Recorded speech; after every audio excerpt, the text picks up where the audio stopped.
How's it going, YouTube? This is Undying, bringing you the first episode of the Inner Geek podcast, where we're going to talk anything geeky and nerdy and anything to do with anything, really. And as always, well, from now on, we'll have my co-host here, called Dan. Dan, if you'd like to introduce Hello, yourself. hello, YouTube. My name's Dan. You'll always know me as Son Goku Satsu reviews on YouTube or in the community. I'm mainly kaiju. You should know that, but it's nice to be here, and it's nice to be a part of the podcast. Cool, yeah. So, the first episode, because I found this stupid article on the internet, we're going to talk about Doctor Who and maybe the state of Doctor Who at the moment, and also the top 10 episodes according to fans. So, I guess I'll just load it up now. Yeah, brace yourselves, people, for when we get to the state of Doctor Who. Yeah, right. We'll be here for 2 hours doing it. Oh. I don't know whether to read the entire introduction of this or just go straight into it. Go straight into it. Don't worry about introductions. Okay, right. Yeah, so, go straight into it. Number 10. This is voted by the fans, apparently, back in June 15th, 2020. Right. So, number 10 is Fugitive of the Jadoon, the one with the black doctor that's pre-Harknell.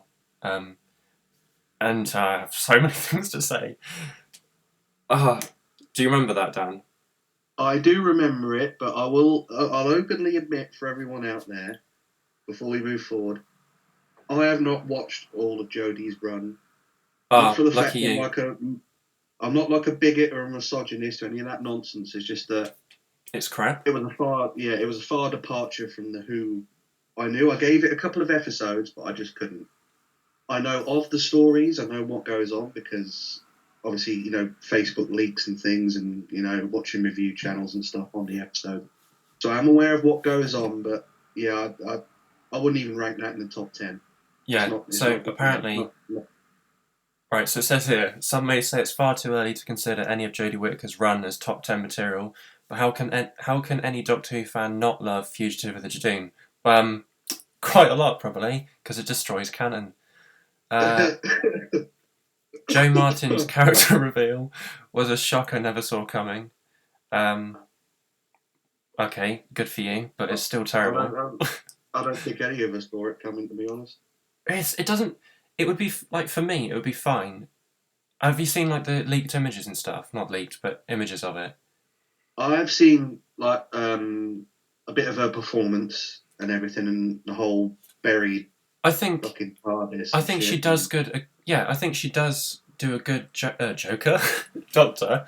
But the fact that the TARDIS is the police box literally doesn't make sense with where they're trying to line her up. Which I feel like they just completely missed that somehow. If it was just the cylinder... The whole plot doesn't make sense, does it? None of it makes sense. It kind of makes sense because it's leaning off the Family of Blood, the one where David Tennant becomes a human for a bit. It's like that kind of thing where he hides his Time Lord essence in a device. And she hides it in a lighthouse. And I thought that... Oh, okay, when this happened, the lighthouse was the TARDIS, and then when you find the TARDIS buried under dirt and it's the police box, it's but that doesn't make sense because we know all the Doctors after Harknell. So, it's very dumb. Yeah, it is very weird. I mean, I know we had a lot of stuff, back in the day with the mention of the War Doctor and we didn't know who he was and where he fit in. And, that's not a bad retcon because we didn't see the regeneration between... 8 and 9, so you could put one in between. Well, yeah, technically, I mean, Tennant had 2 regenerations, if you think about it. Yeah, with the hand thing, because he was vain. Yeah, but there was a cool way around it, but when it comes to the whole plot that they've taken now with Jodie's arc and everything, I mean, I thought it ought to be about, finding the Time Lords again, getting back out in the universe, but no, it seemed every episode was something to do with I'll just say it's something to do with the woke culture. They had to deal with racism all of a sudden. It's like, I didn't know that was... Yeah, and people said, all this, I don't know how to word it, woke culture, like you said, Doctor Who's never been about politics or social constructs. Yes, it has. It's just been more subtle. Like, it's so on the nose with the Jodie's run, or Chibnall's run, or however you want to say it. Yeah, I Like, mean, the writing's just bad.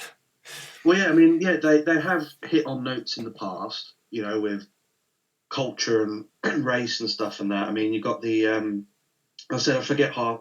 There's so much in my head, everything combines into one after a while. So forgive me if I get names of races and things wrong. Yeah, that's no But worries. the whole what were they called? Is it the Silurians? The Yeah, the original. lizards. Silurians, yeah. Yeah, they hated us monkeys. Yeah, You could say there's a bit of racist tension there between our species and theirs, but yeah. It was done not to well, the though. point. Yeah, not to the point where the Doctor travels back to deal with Rosa Parks. It's just like what? Yeah. And then the Huh? villain. Did you see that episode? That was admittedly after I tuned out. I was like, this ain't Doctor Who anymore. I'm out. I'm done. But did you watch it? Because it's amazing. I just said, oh, I'm done now. I just Ah, that was kind of like my jump in the the shark fact that moment where it was like, the villain of the yeah, episode, is quite literally a time traveling racist, and that's all he was. I was like, are we really going this way? Is this how subtle we're going to be? It's yeah. That madness. there was no subtlety. It was Yeah, it was literally just like, almost yeah. It was I like. hate, I hate black people. Oh, I it's mean, we've stupid. had. I mean, we've had similar villains in the past that have been a bit, megalomaniac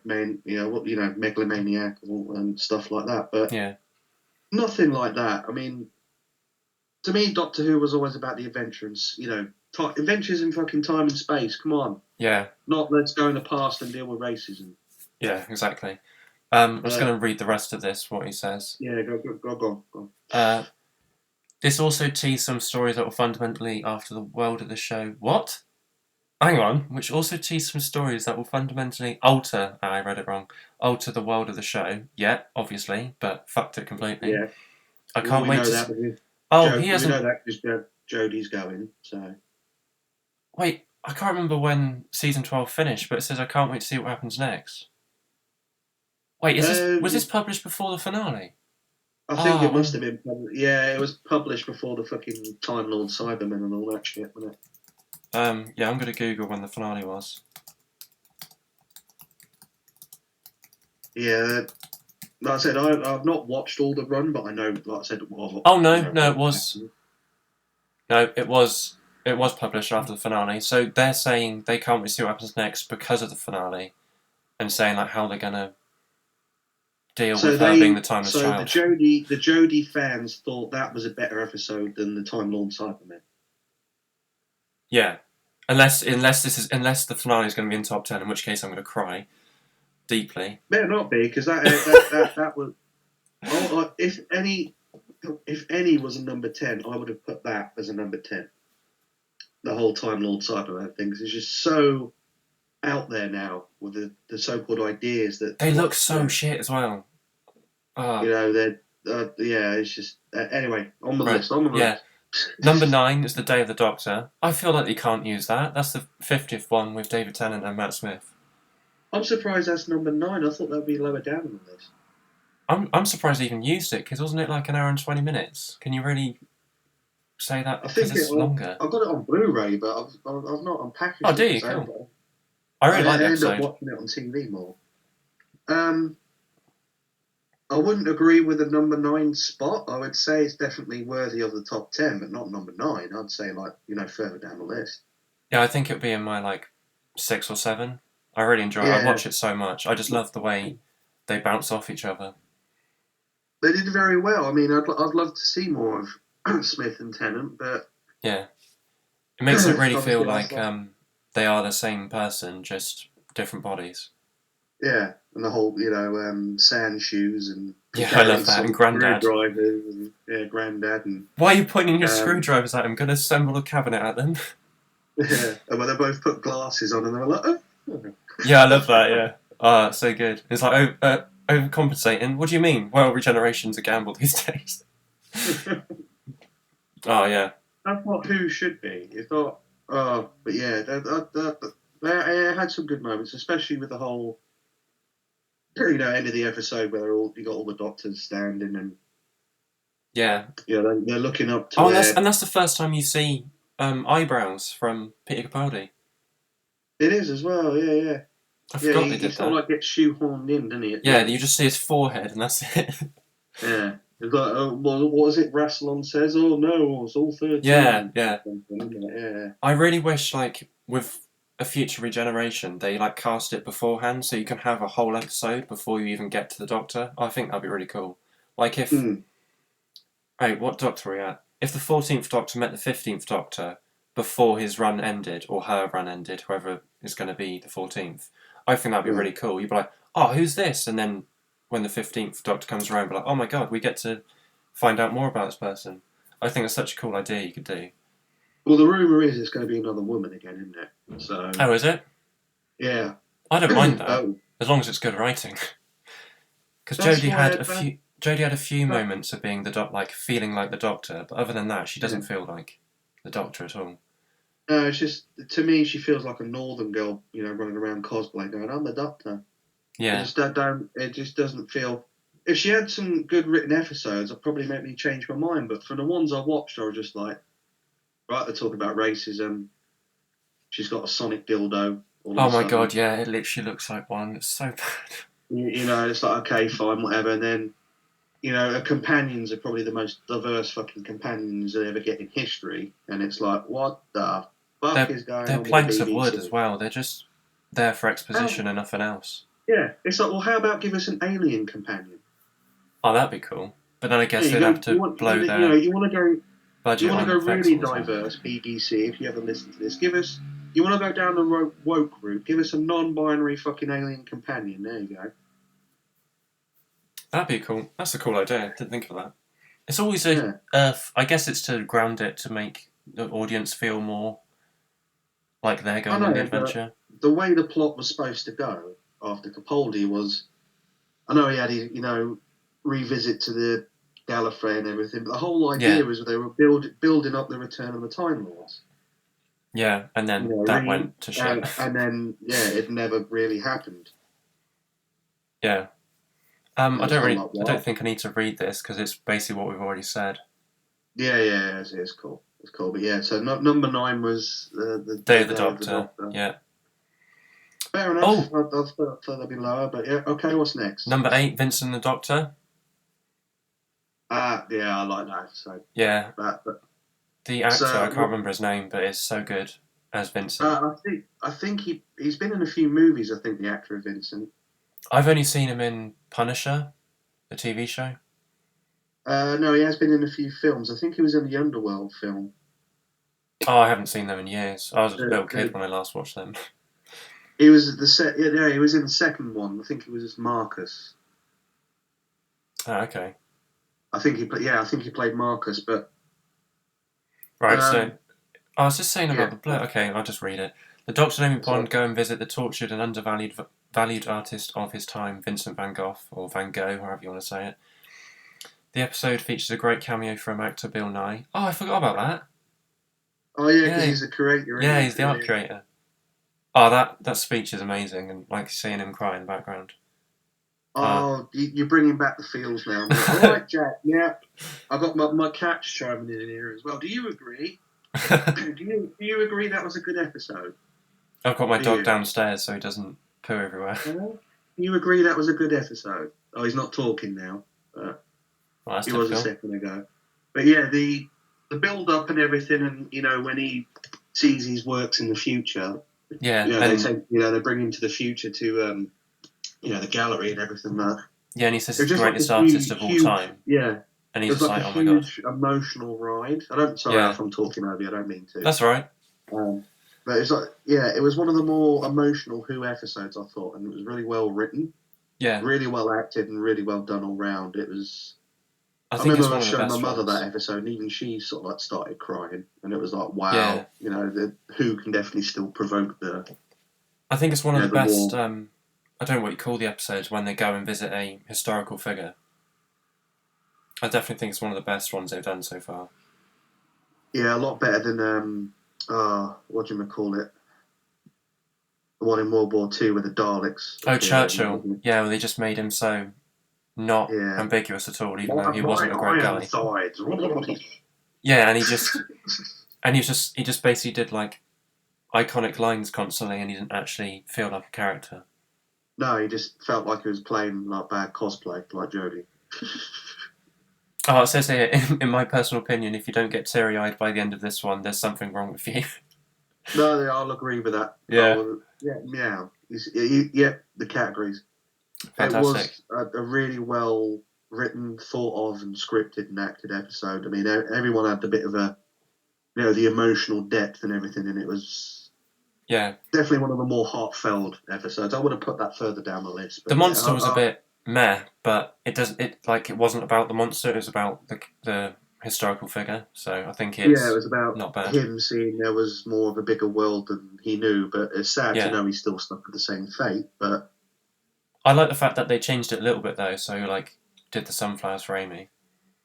yeah, that was actually pretty cool. I All wish they'd right. do more episodes like that, where they actually explore the emotional side of things, not Yeah, I wonder what when kind of it's like when a characters they could character do. dies, they never really go too in depth to how a character dies. It's more like, oh, they've died, we've now got to run, you know. Yeah. Like when Jack originally died, Oh yeah, and obviously and the doctor just like ah Rose brought him back and everything, and that was never really explored apart from in the back of the mind when we got to the later episodes of Tennant. And he was like, I didn't, it wasn't like the fact that he was like a reminder of Rose or anything. It was the fact that he shouldn't be alive, and that's why yes, yeah. Jack, and that's why the doctor was staying away from him. It's just like, what? Yeah, I was rewatching all the episodes recently, and I didn't realise from Parting of the Ways to Utopia when Captain Jack comes back, I didn't realise that's actually the first time they see each other again. And then you see like David Tennant's like, oh shit, I need to get out of here. I don't want to deal with this guy. Yeah, and the fact that the TARDIS was trying to shake him off as well. It's just like, Yeah, what the hell's going on? It's just, yeah, really, really weird, really, really weird. yeah. Right, so number 7 is the Stolen Earth / Journey's End, which is the Russell T Davies finale with the two doctors. Well, the the David Tennant Doctor that's born out of Donna. That sounds weird. That episode. The Doctor Donna, the one where Yeah, The one with Davros comes back and the Daleks and everything. yeah. Yeah. And then at the end, there's like a human doctor. Not human. Yeah, human Um, doctor. Yeah, that's number 7 for them. The two-part finale.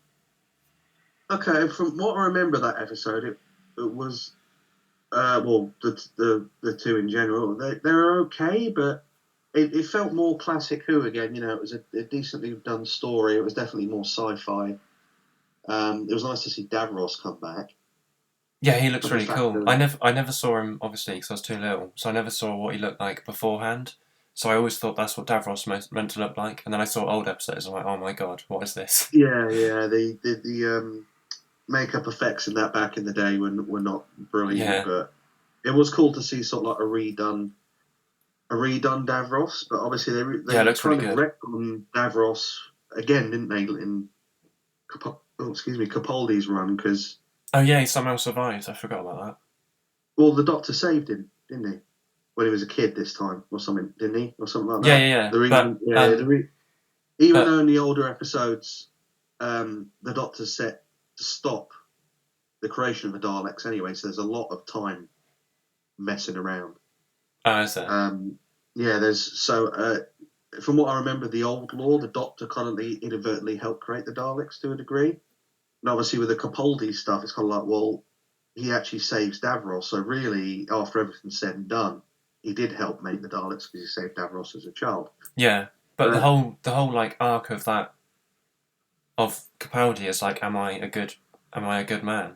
Which I yeah, think yeah, kind of am plays I a good into that. man? Yeah, all the problems the other Doctors had. It's like um, Tennant's was more. How can I put him?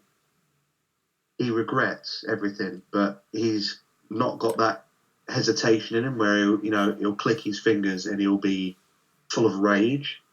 Yeah, I feel like he's the most human Doctor. I Yeah, like yeah. how I can't remember how I describe like 9. I'd say is like PTSD from the Time War, and like Mm. Rose helps him become the Doctor again.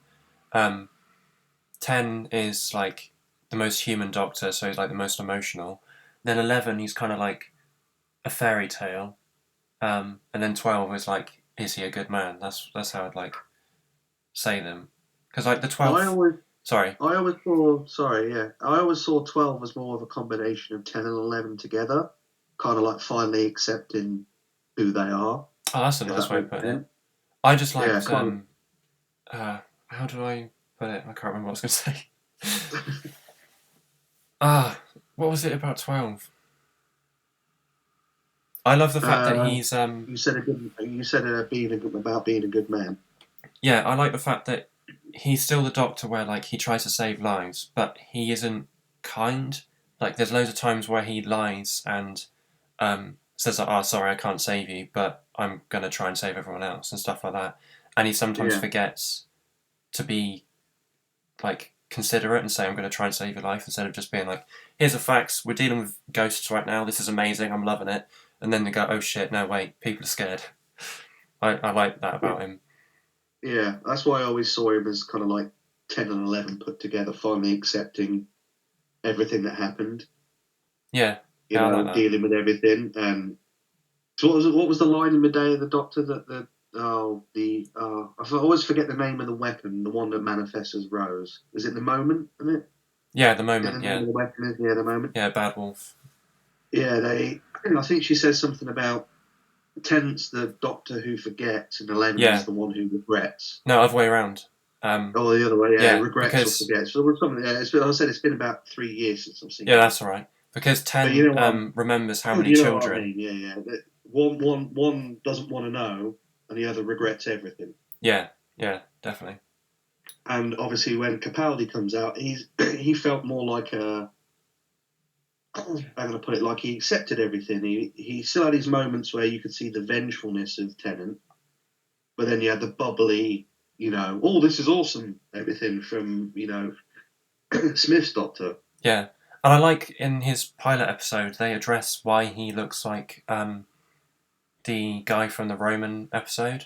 Why Yeah, it's the yeah, same yeah, actor. yeah, And yeah. he says like, what am I trying to tell myself? Like looking in the mirror, like looking in the reflection. I can't remember what it was in the end, but I like that. And I'm interested I in do what you think remember that. here. It says we find with the Stolen Earth and Journey's End, it finally resolves the tragedy of Rose and the Doctor because she gets to live with a Doctor for the rest of her life. Do you like that? Yeah. The whole parallel thing, I thought it was a nice round into the art because there was always that tension that does the Doctor actually fall in love with his companions, and if he Yeah, did, what would actually happen? And with Rose, we kind of saw that, but it kind of felt just cheap because I was hoping maybe that's what for I was like a going to say. crossover. I was hoping for like a crossover episode in the future where we'd see that Doctor and Rose.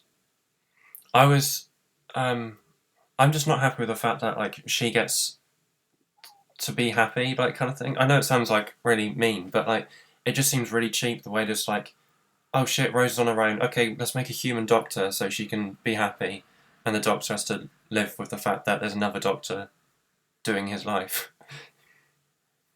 Well, I suppose that was another another aspect he had to put on the 10th Doctor. The fact that he knew that he wanted that life so much, but never could because of who he is and what he is.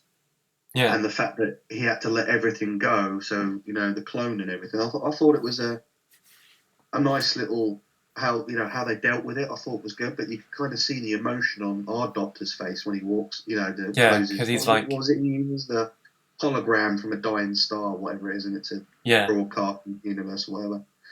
And you can see the emotion on his face. He's like, I know, there's a Doctor there and everything and all that, but I can't physically be with you yeah. or something like that. I think it was it with a hologram or No, did that he? that was the first time she gets left. Yeah, I see they all roll into one after a Yeah, the while. second But that, time, he drops yeah, them back off on the beach, and Donna's with him. yeah, that was it. Because see, I'm getting ahead of myself. That's all right. um, yeah, because he had to deal with that aspect of losing Rose, didn't he? And Yeah, then obviously Rose comes through, and then it's like, oh, technically I could have this relationship with you, but then he has to give it up because there's now a clone Doctor.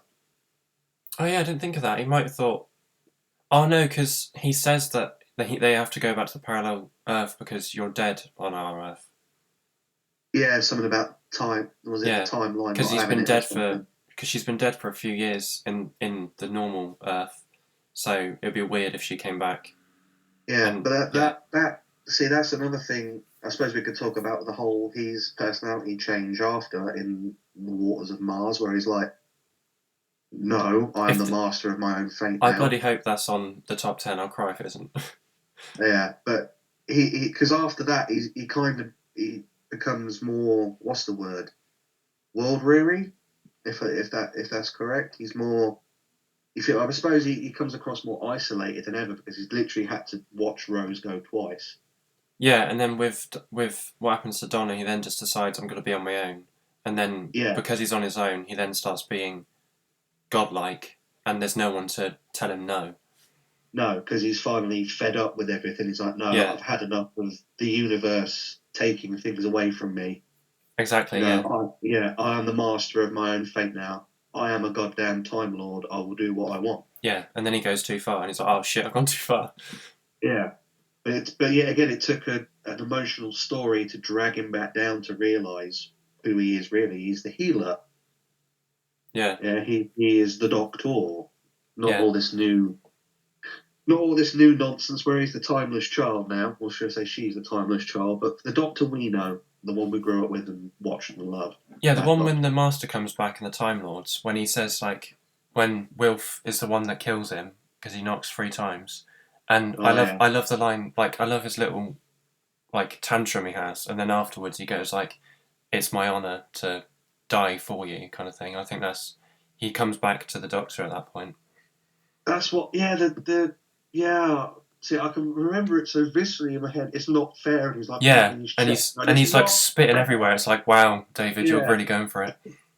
that's the rage that was always talked about the Doctor. You know, Yeah, the the oncoming one storm. everyone, the oncoming storm, the one Yeah, everyone feared. yeah. All It right. was nice to see that. But yeah, next one. Um, I've got the wrong image. So it's Dalek, season 1, episode 6. The first time we see the Daleks after Christopher Eccleston. But for some reason, it's got a picture of the 12th Doctor, so that's completely wrong. Um, Oh, yeah. yeah. So do you remember that episode? The first time you see the Dalek, who slowly comes back to life because Rose touches him. I remember it. I remember a few lines from it. I roughly remember the plot and the exorcist. Yeah, because there's a big debate between the Doctor and the Dalek, isn't there? Yeah, and then it's like the episode kind of makes it seem like the Doctor's more of a Dalek than the Dalek is, and then like Rose is like, "What the hell have you become?" in this in Yeah, this episode. yeah. There you go. I remember it now. I remember it. Yeah, it was nice to see the Daleks not totally redesigned, but they finally got rid of the stairs issue. Yeah, my dad used to watch the old Doctor episodes, and when he saw that, he was like, I remember, even though it was bloody ages ago, I remember him going like, "Oh, that's cool," and I was like, "What?" Because obviously I didn't know anything about Daleks, so I didn't know there was a stairs issue. I just thought Elevate was always a thing. No, back in the day, it was like if there was a staircase, you were safe. I can't believe that's actually a thing. That's hilarious. You think there's be a way around that? You would think that, but yeah, back in the day, whenever you needed to run away from a Dalek, you just needed a staircase. That's hilarious. And There's no staircases on Skaro. It's just no, that's why it's all flat. they're all just bungalows. Yeah, Dalek clothes. Right, so all Yeah, it I do. says is it's effective because it shows the audience just how the evil the Dalek species is historically, even if the end does put that into question, because he slowly becomes more human because of Rose. Um, that's really all it says. And Yeah, I'm surprised they didn't go more in depth with that one because it's like the Van Gogh episode or Van Gogh, however you want to pronounce it. it says the other thing it says is the Doctor likes to prioritise his message of peace. He is not above taking a villain down if it means he can protect the lives of many more by doing so. Because he tries to kill Dalek, doesn't he? But I don't think that's to protect people. I think that's because he wants to wipe out every Dalek. He's pissed Well, off that he survived. Well, he had survivor's guilt, didn't he? That he escaped the time war, and Yeah. I suppose deep down, this is before we knew obviously what happened with the War Doctor and all the other stuff. But back then, he definitely had a lot of survivor's guilt, and I think he blamed the Daleks for a lot of stuff that happened in the Time War. Yeah. Even though, as we know now, he stayed out of the Time War a lot. Yeah. Until what was her name? He tries to rescue that woman on the transport, and she's so afraid of him because he's a Time Lord, and they end up crashing. I can't You know, remember with the sister. It was the little mini one they did, and he meets the sisters of Khan, and they basically with go, Paul look, McGann. and they bring out all the potions and go, look, what do you need? And he goes, warrior. Did you know? Yeah, and then he turns into an old man. I love that. It doesn't make sense. Yeah. You think a warrior needs to be like spry and physically fit, but now it's just turned into an old man.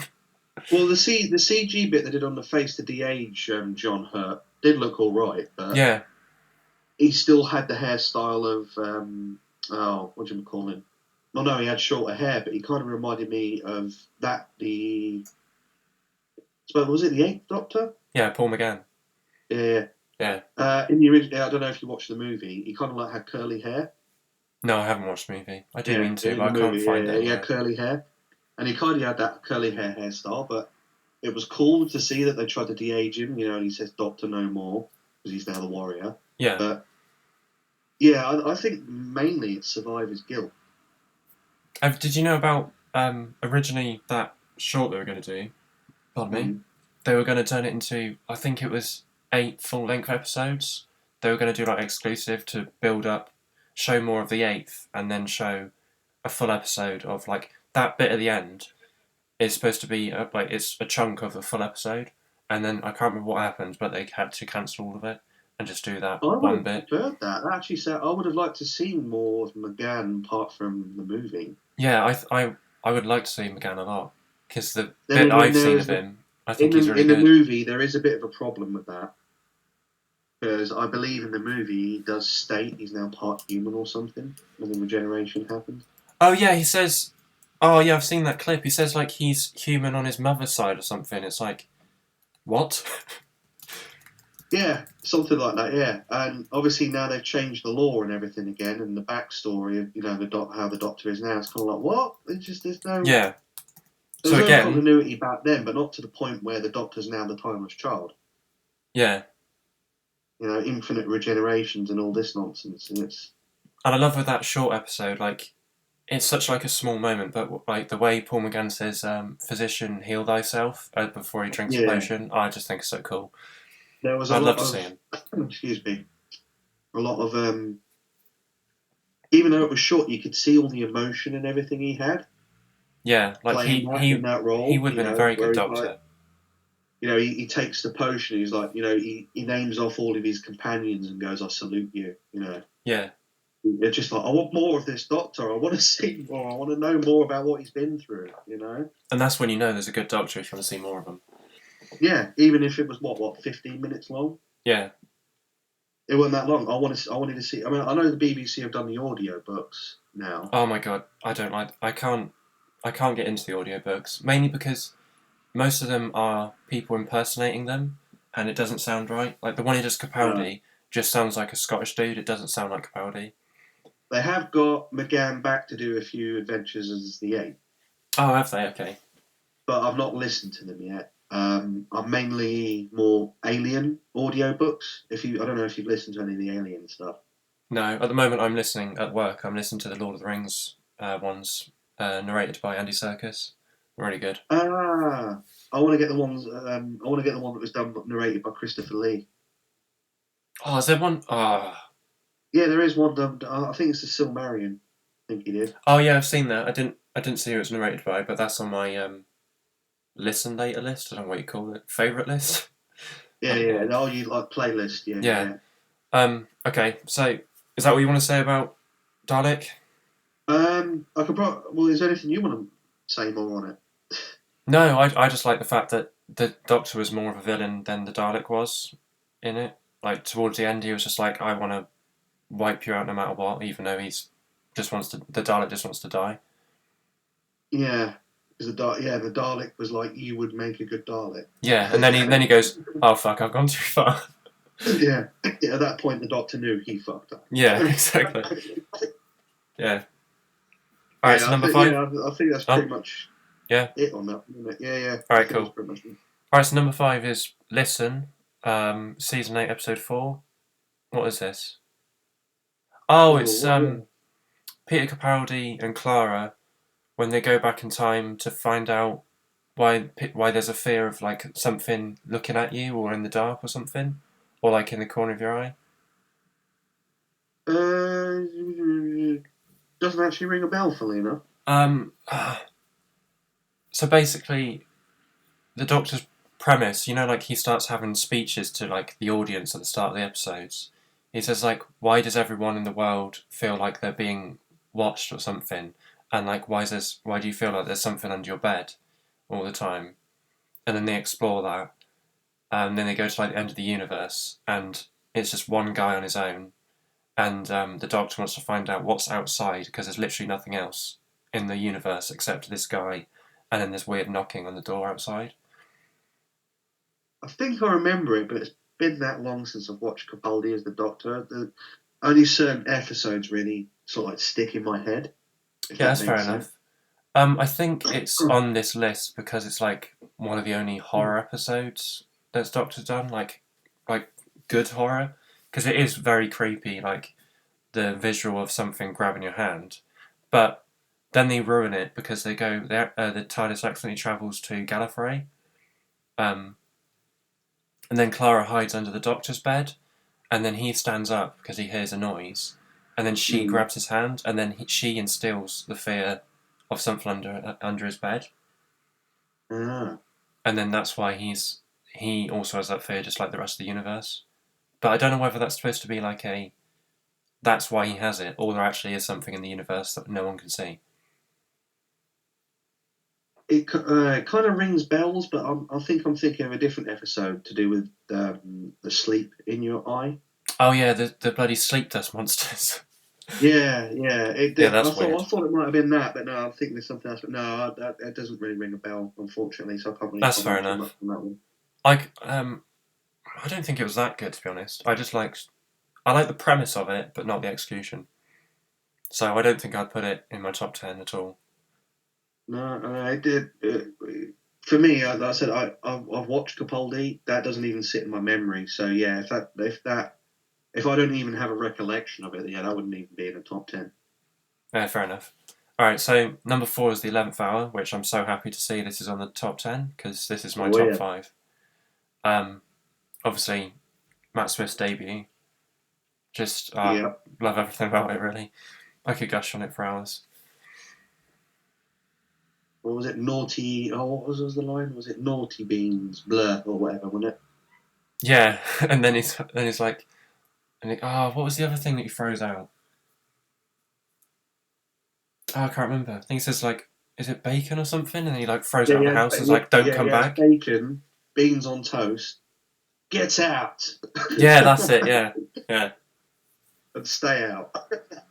yeah. And I like the fact that they sped up because like the David Tennant regeneration, they made him just like not in the episode for the whole episode, and I like the fact they skipped it by the fact that he time travels accidentally, so you deal Mm. with the post regeneration in like the first 10 minutes, I think it is.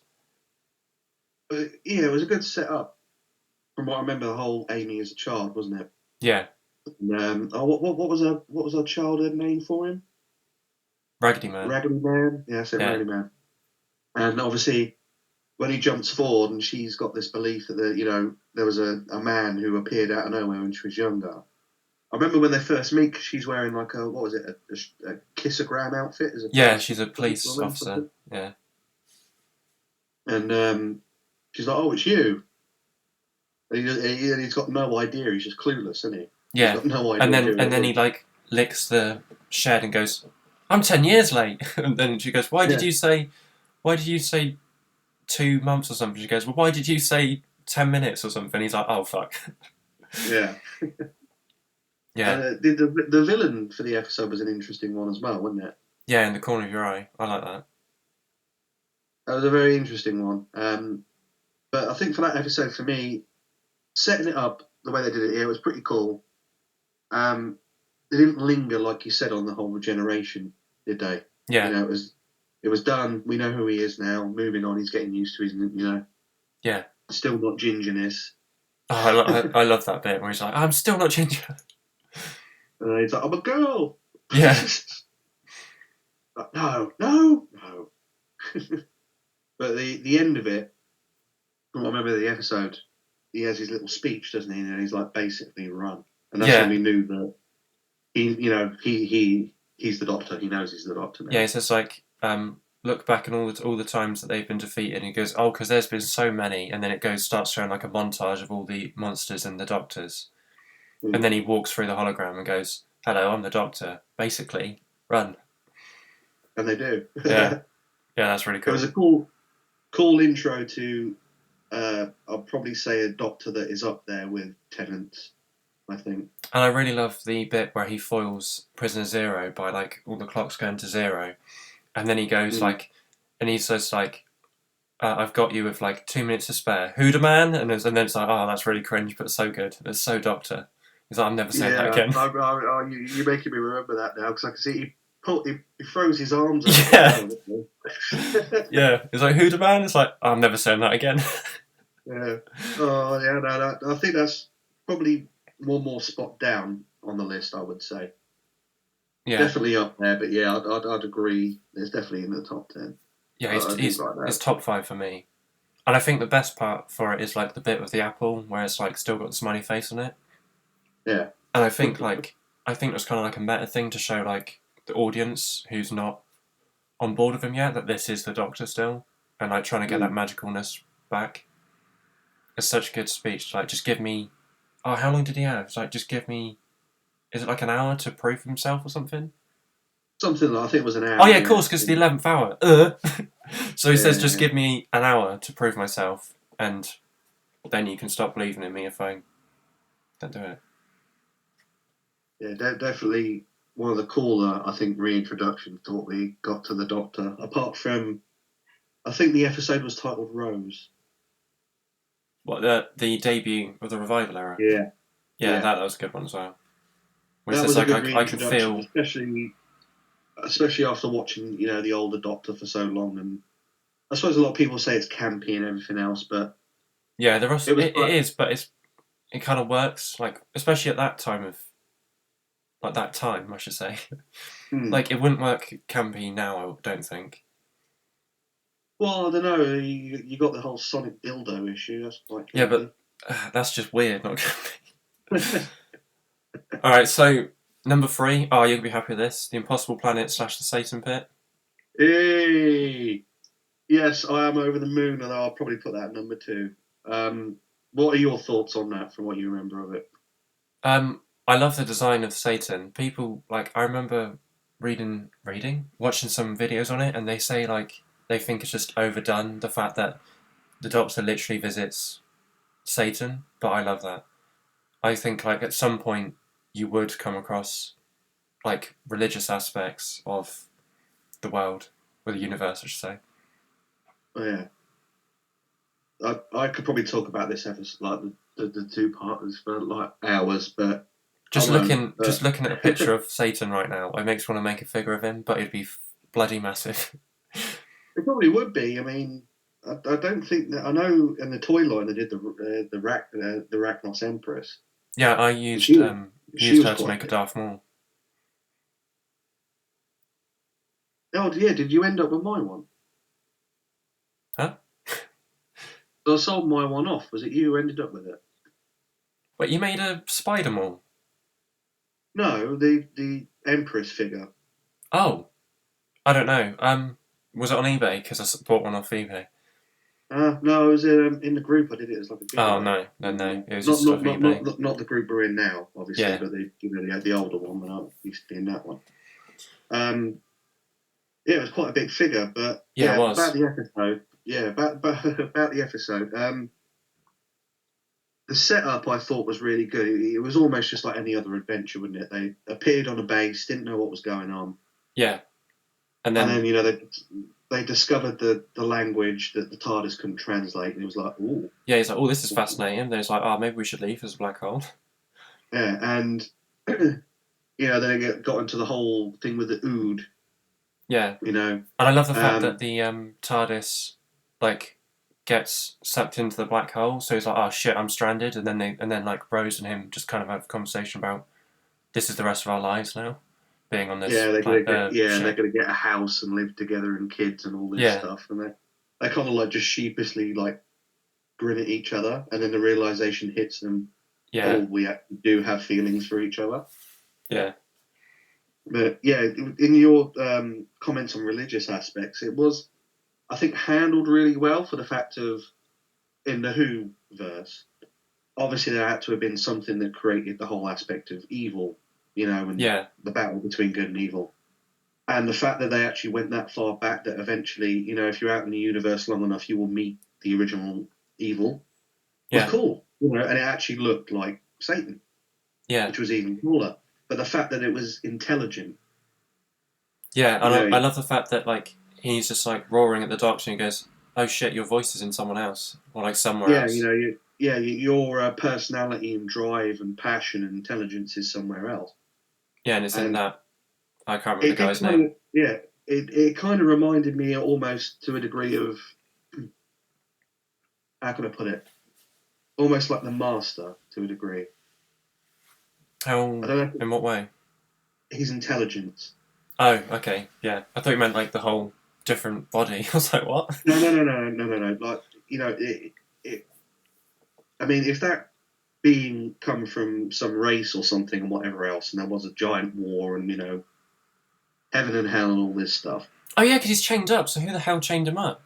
Exactly. What Oh, I what forgot about that. happened? Yeah, He's abandoned on a planet that's tied to the gravitational pull of a black hole. So what kind of technology yeah, that's very is impressive. Yeah, involved there? That's pre-Time Lord stuff. That's pre-universe stuff. Because the Doctor says he's really, really, really old. yeah, So old that, like I said, the TARDIS can't even translate the language. But the fact that the creature itself, its mind is so intelligent, I yeah, suppose you would, it doesn't convey. How can I put it? It's almost like Palpatine to a degree. yeah. He was manipulating the whole situation until Rose fucked up. Manipulation, yeah, Rose fucked him up. I mean, manipulation and seduction. yeah. Whispering in people's ears. The whole Toby. Oh, that's it, Toby. I was gonna say, Yeah, like, he used to scare the shit out of me when I was younger, but yeah. now I just find it really funny almost when he I, starts doing the weird demon voice. yeah, the whole campy bit where he opens his mouth and a bit of flame pops out. And it's Yeah, just like, oh. he used to That was the only terrify me as a letdown. kid. That was the only letdown for it. But I think it was very well written. Where I just wish we knew more about what it was. Yeah, Other but I than, kind of like the fact that they've left it so oh, you ambiguous. know me, I have to Oh know. yeah, yeah, true. Yeah, you're the opposite of me. I don't mind a bit of mystery. No, I have to know this stuff. It drives me crazy. I mean, there's old films and things where they've left stuff hanging out. I'm just like, sons of bitches, I need to know. uh, But yeah, very well done. I'd love to see that kind of horror aspect again. yeah, and the In the Ood future were Who cool as episodes. well. Like how quick they ran through the vents. Uh, and obviously, it set up the whole Ood being in that world and everything, and what they are, and how. But then Yeah, again, that's never really explained because in the end, they're kind of connected to the universe. yeah, and then they explore it And more with the Donna episode, which I can't remember what it's called. I can't either. But yeah, and the whole, almost like a hive mind, but not a hive mind, and Yeah, it is a you hive know, mind, isn't it? Because it's yeah, like the big I think brain it in the is. ice. Because obviously, when Tennant finally goes, an Ood appears and goes, well, the universe will sing you to sleep. So what are Yeah. the Ood? Are they just odd? Or are they odd Ood? All right. That's very Ood. Stop this now. I'll end it. Right. So number 2 is Silence in the Library and Frost of the Dead, which is on my top 5 as Oh, well. good choices, good choices. Oh, it's very controversial apparently to be in the top 10. Why? Why? I don't know. I'm gonna right. So may seem controversial, but I believe Science and Library and Forest represents the start of one of the best arcs Doctor Who has ever done. Oh, that's why. Because people don't like River Song. Um, What? yeah, a lot of Doctor Who fans don't like River Song because she just becomes um, there's too much of her. Like with the 11th Doctor, there ends up being too much about her, and then the fact that she's Amy's daughter and stuff, it's like... Well, she is his wife, for fuck's sake, so there's bound to be a bit of River. Yeah. All credit to Stephen Moffat for the idea of introducing a love story that starts at the end for one character. Yeah, that's cool. I like that. Oh, yeah, because they meet in reverse because she's got no idea who he is. Yeah, and to begin with. 10 doesn't have a clue who she is to begin with, and then like at the end, wait, when's the first time they meet? Oh, it's Let's Kill Hitler. Yeah, but that was Smith, wasn't it? Yeah, but that's the first time technically River Song and the Doctor meet. River Song timeline, and then the Doctor timeline. Yeah. It's Silence in the Library. Yeah, it's the first time she meets. How does she put it? Her Doctor. Yeah, because she says that the 10 isn't her Doctor, and then at the end she realises no, he is still the Doctor. Yeah, because I remember the bit where she tries to pull out the diary. Yeah, and he just goes, "What the fuck's this?" And she goes, "Oh God, how early are we?" Yeah, and she kind of looks at him and goes, "Oh my God, you are like young. You are like young, so young." Yeah, and then she realises that, oh God, he doesn't know me, which means this is my final day. Yeah. Mm. Yeah. Another one with a lot of emotion. I thought the whole, Dr. Noble has been saved. Stuck in the port thing. The woman who gets killed to begin with, and then she's like a weird woman in black character in the simulation. The face scared the hell out of me as a kid, and again, now I find it funny, but yeah, her face, where it's all messed up, looks horrible. Oh, what were they called? I'm trying to remember the name. Vashta Nerada. Vashta Nerada, that's it. Yeah, I love it because he like lists off how to defeat them, and then he goes Vashta Nerada, run, just run. Yeah, because they're everywhere. Yeah, aren't they?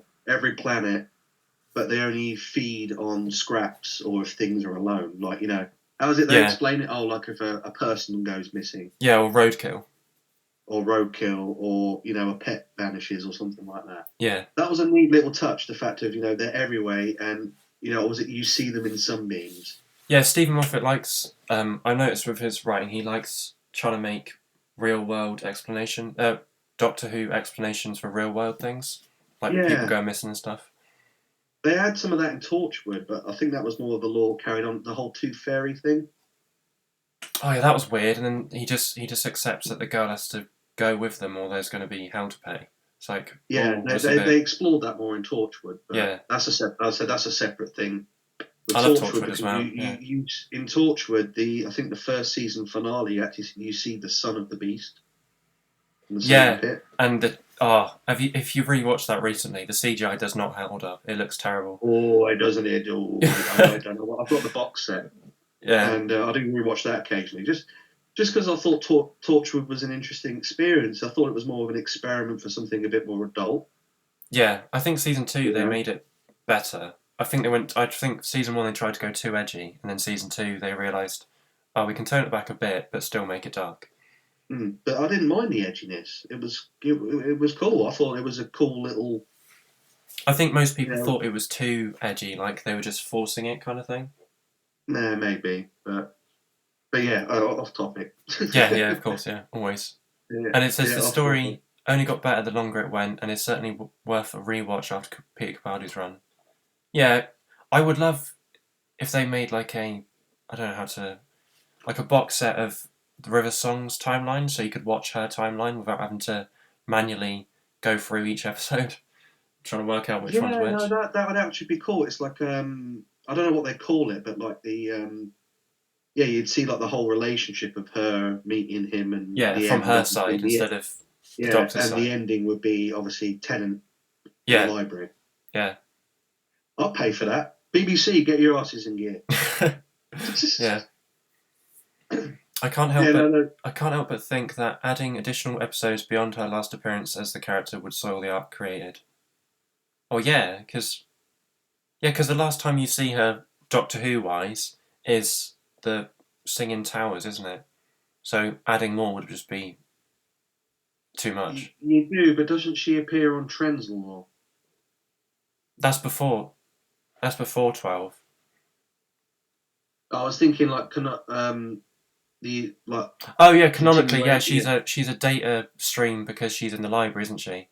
Yeah, so that would be like her last technical, the Yeah, future, end yeah. of her I lifetime. think they mean her last appearance episode wise is would ruin Oh the yeah, was a arc. thing in Towers. Yeah, and it's like, Yeah, oh, how what was the planet called? Ilum or something, or yeah. Ilium, or I think that's Star Wars, but yeah, something no, like that. Singing Towers of. I can't think. Neither can I. I'm gonna have to Google it. You have to Google it. We call ourselves fans. What the hell? Yeah, disgusting. Oh, Beryllium. You're close. Beryllium. Yeah. So Oh, see, I knew it was Ilum, something yeah, Ilium, and or Ilum, as soon as you said that, I was like, "That's correct," and I thought, "No, that's Star Wars." no, yeah, there you go. Yeah. Yeah, because what was it? Oh yeah, they spend one last night together, and she goes, "How long was it the night time here?" And it's like 24 years or something. Yeah, Stupid, and I was like, okay, they've just that's a bit too far. Come on now.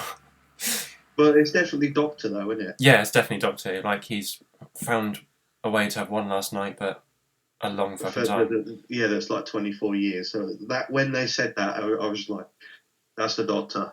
Yeah, He still manages to, get a victory out of defeat. and I love the fact that he creates the towers by just going up to I think he's like a builder or I don't know what he is.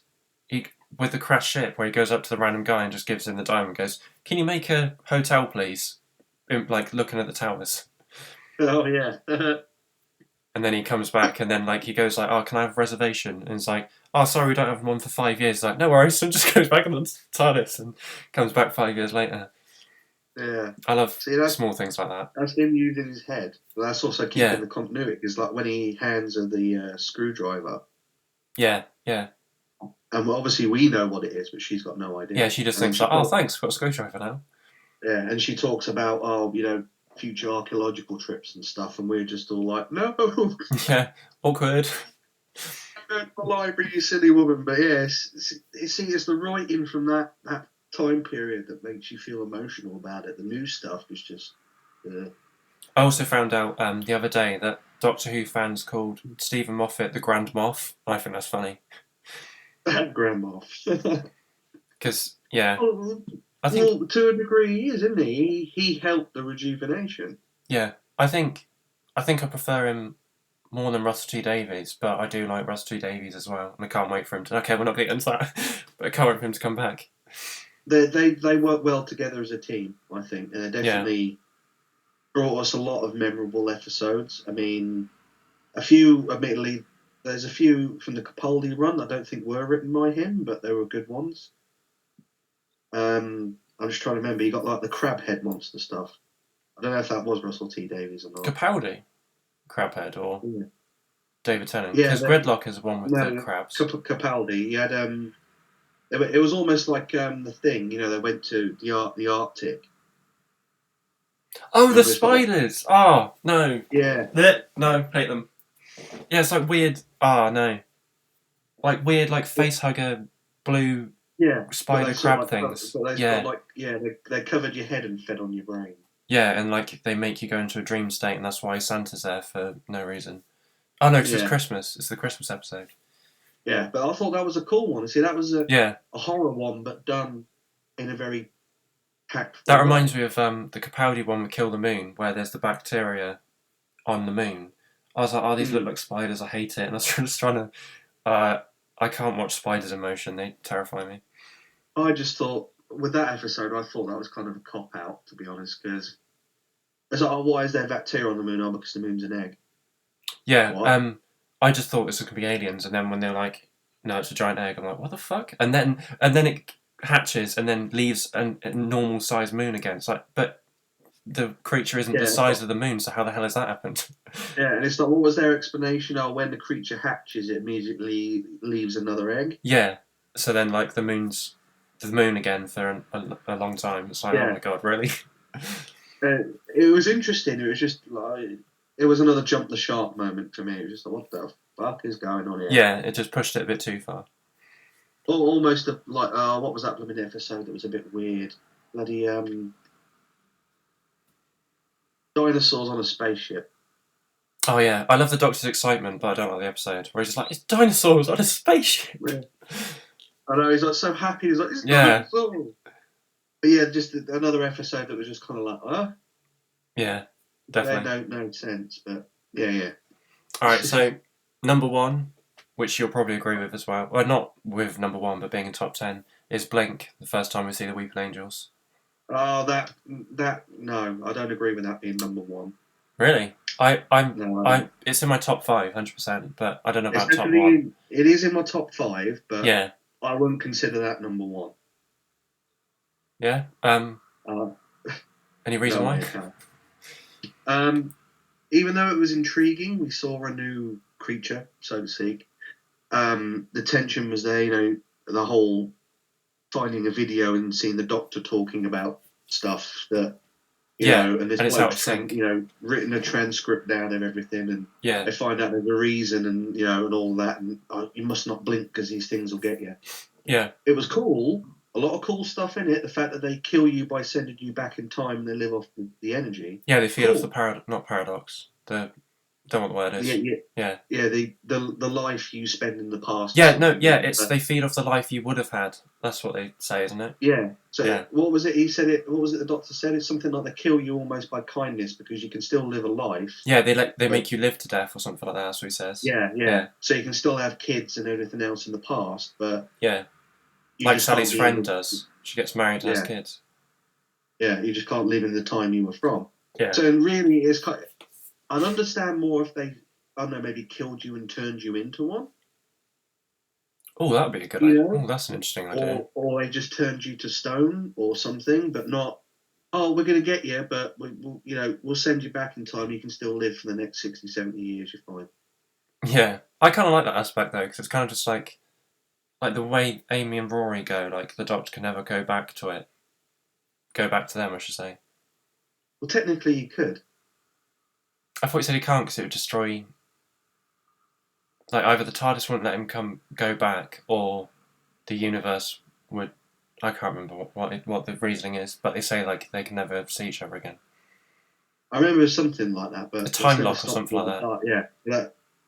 Time lock. Yeah, another time lock event. Yeah.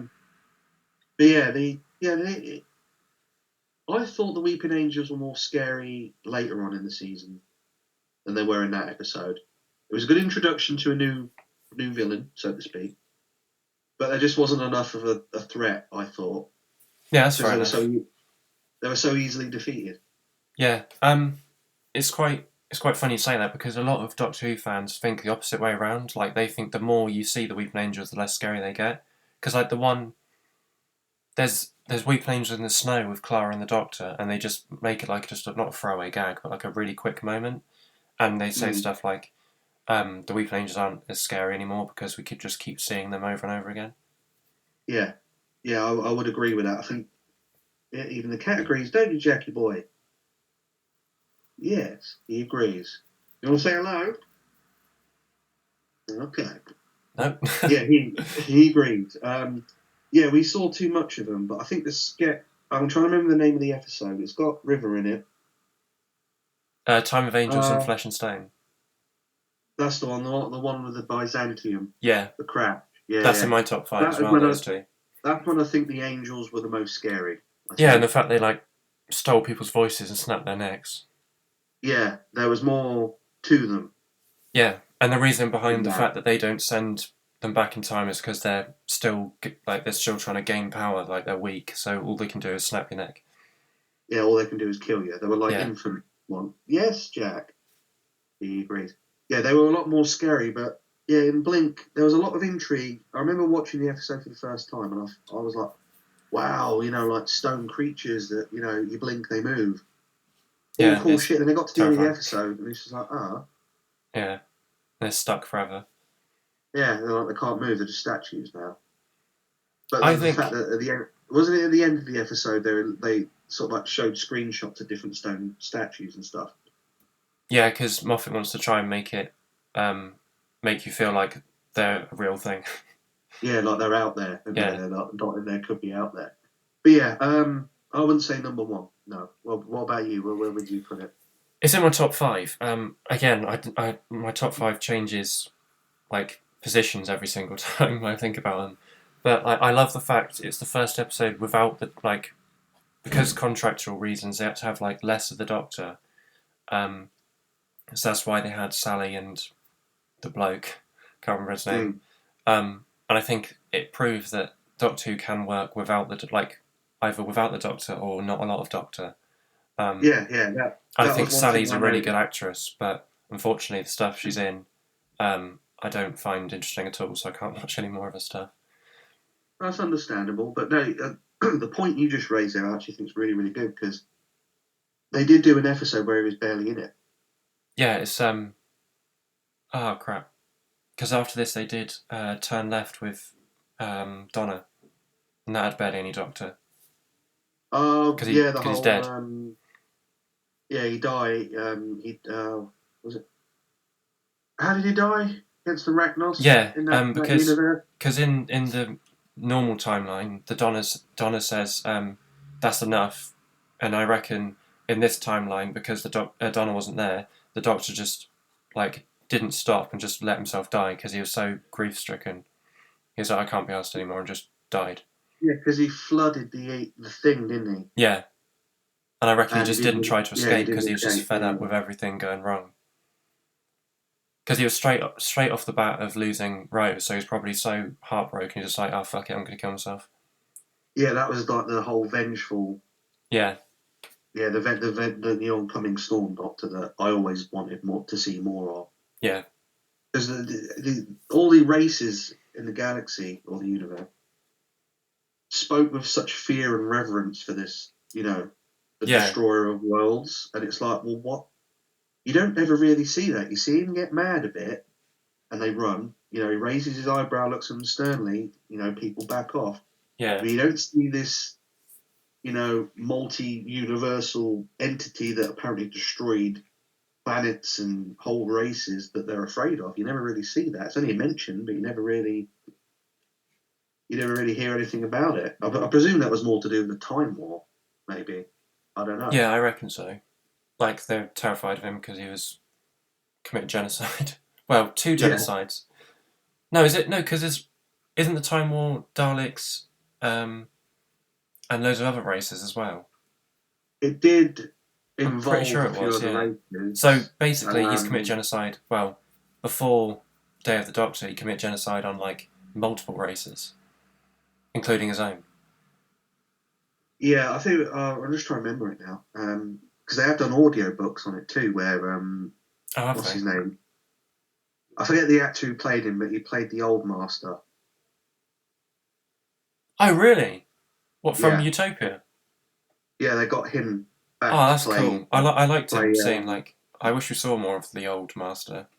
Mm, they got him back to play the War Master, Oh, which is a cool. version of obviously the Master in the War. But Yeah. then again, that's a conundrum in itself because obviously with the movie you had the essence of the Master that was kind of brought back for the film. Wait, But like, it's explained. But it's explained in the Time War that the Time Lords kind of like regifted the Master of the Generations to help the fight.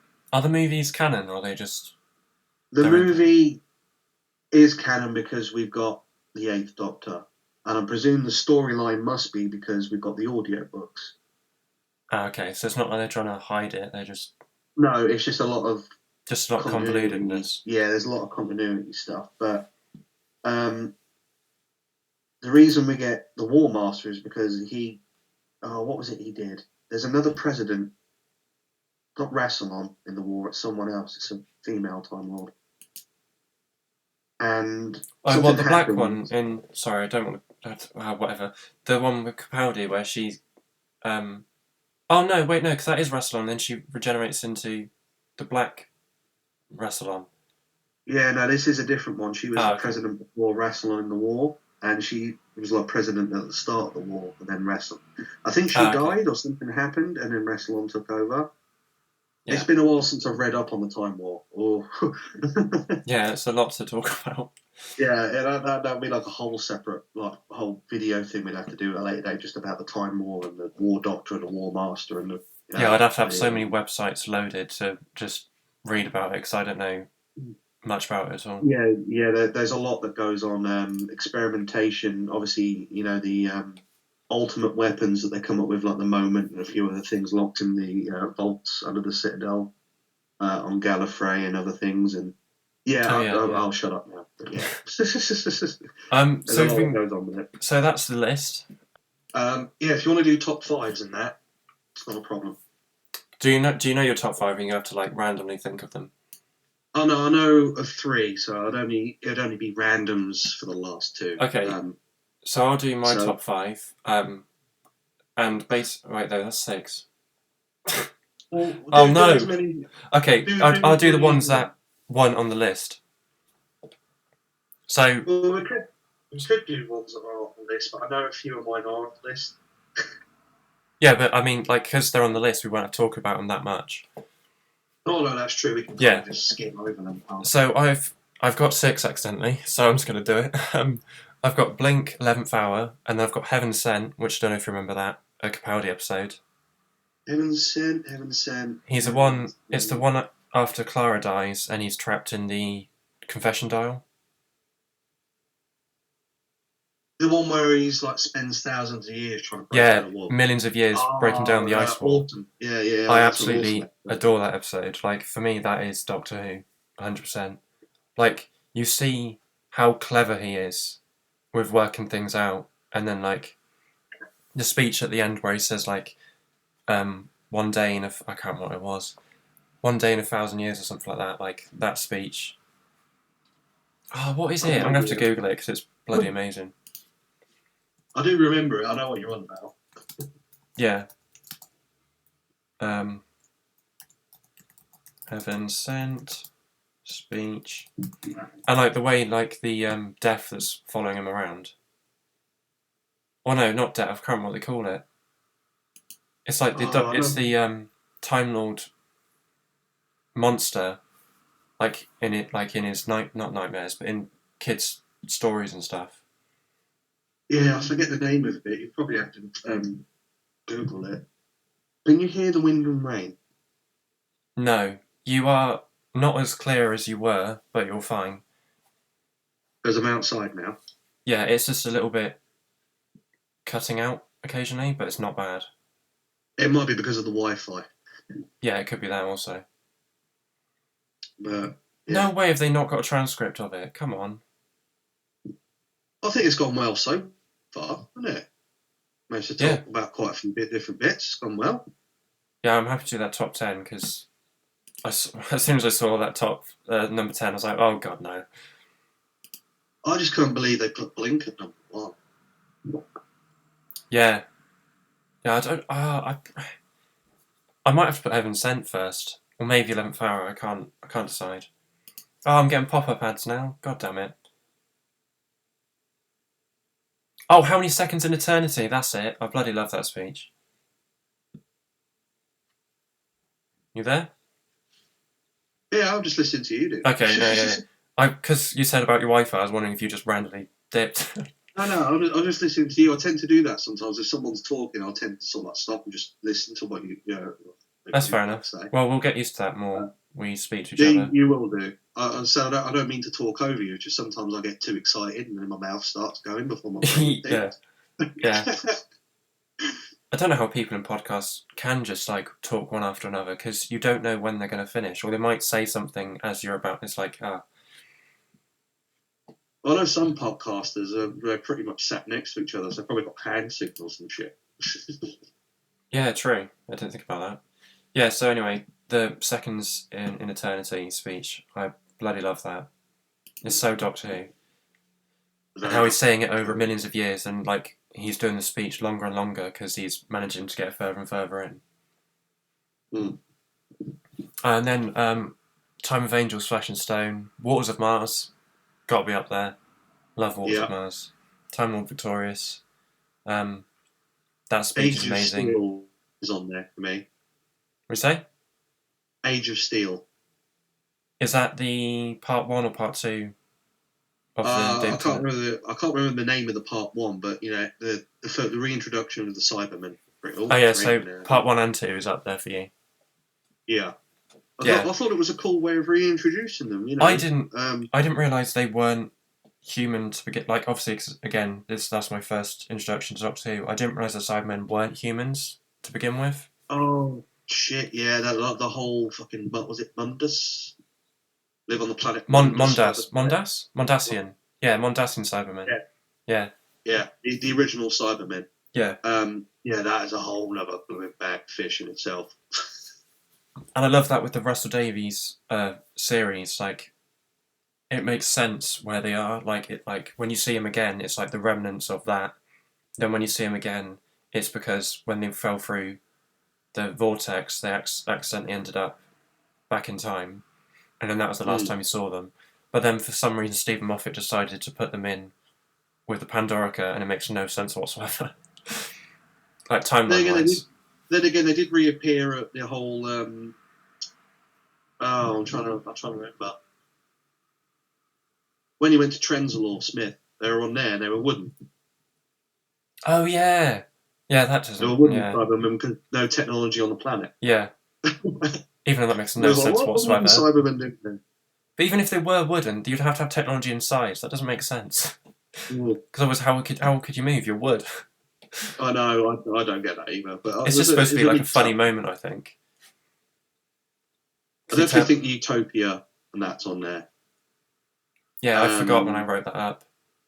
I'm just trying to remember the names of the episode.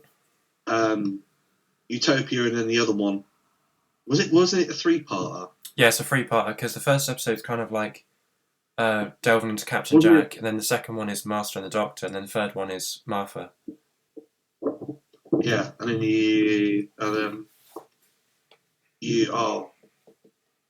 then the episode where you see the Master come back as the Core. Yeah, before the when he's like a super villain, I should say. He's got superpowers. I love the bit with the 10th Doctor where like he can hear the drum beat and he goes, "It's real! I'm not insane." And he goes, "What the hell is that?" That was awesome. Yeah, that was awesome. It sounded like he had the realization that he's not. He always thought he was mad, but then he's like, "No, I'm not mad." And then the Doctor's like face, he's like terrified, like, "What the hell is that?" Like, yeah, it's so cool. And then you find out it's James Bond wrestler. That's who he is! Oh my god! I knew I recognised the actor, but I couldn't think. Yeah, James Bond wrestler. Oh my god! I knew I recognised him and his, like, again, I'm young, so I don't remember actors very well, but I knew I recognised him. Bloody James Bond. His name's Timothy Dalton. Yeah. Oh. That's just the like... whole... Wow, yeah. Yeah, that's definitely... Oh, the wind's getting worse, But yeah, that's definitely on my list. But yeah, I can definitely think of a few. And then my last one I have is The Doctor Falls. Did you watch the last season of Capaldi? Is that the one where you had the immortal girl and everything in it? Yeah. The Afro girl. What's her name? Bill. And the Missy. Yeah, because wasn't that the season the head crabs were in? No, that was with Clara. Oh yeah, because because you had the Cybermen reappearing that with Missy and everything. Didn't at the end of it, yeah. Yeah. It might have been season.